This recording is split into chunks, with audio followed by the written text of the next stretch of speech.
আমার চ্যানেলে সবাইকে আমন্ত্রণ জানাচ্ছি। যাদের পিঠা হতে চায় না, চিতই পিঠা, তাদের জন্য আজকে আমি কিছু টিপস নিয়ে এসেছি। এই টিপসগুলো ফলো করলে এরকম জালিদার ফোলা ফোলা পিঠা তৈরি করা কোনো ব্যাপারই না। চালের গুঁড়া শুকনা হোক বা ভেজাই হোক, কোনোটাই পিঠা তৈরির ক্ষেত্রে বাধা হয়ে দাঁড়াবে না।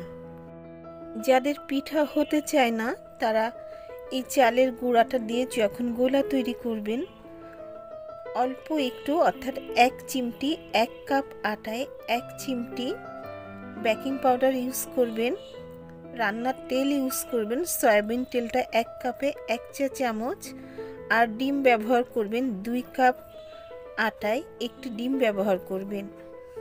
আর এই গোলা তৈরি করার জন্য একটা আঙ্গুল গরম পানিতে ডুবালে যতটুকু আঙ্গুলে সহ্য করতে পারে ঠিক ততটুকু গরম পানি দিয়ে আপনারা এই পিঠার গোলা তৈরি করবেন। কখনোই ঠান্ডা পানি দিয়ে গোলা তৈরি করবেন না। আর পিঠা বানানোর কমপক্ষে 2 ঘন্টা আগে এই গোলাটা তৈরি করে রেখে দিবেন। তাহলে শুকনা চালের গুঁড়া হলে সেই চালের গুঁড়াটা সুন্দরভাবে ভিজে যাবে, এই গোলাটা সুন্দরভাবে সেট হয়ে যাবে। পরিমাণ মতো লবণ নেবেন আর সামান্য একটু চিনি নিলে এই পিঠা খেতে কিন্তু অনেক স্বাদ হয়। আর পিঠার শাঁসটা সুন্দরভাবে গরম করে নিতে হবে। পিঠার শাঁস ধুয়ে সুন্দর করে পরিষ্কার করে একটু তেল মাখিয়ে শুকিয়ে নিয়ে তারপর চুলায় দিতে হবে। আর পিঠা তৈরির আগে কমপক্ষে 20 মিনিট আগে এই পিঠার শাঁসটা সুন্দরভাবে গরম করে নিতে হবে।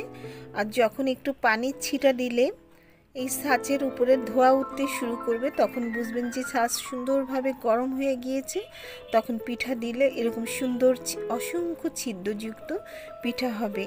আর এই পিঠাটা যখন আপনি ভেজাবেন, এই ছিদ্রর ভিতরে এমনভাবে রস ঢুকে যাবে, এই পিঠাগুলো ফুলে ফুলে দ্বিগুণ হয়ে যাবে, খেতেও অনেক সুস্বাদু হবে।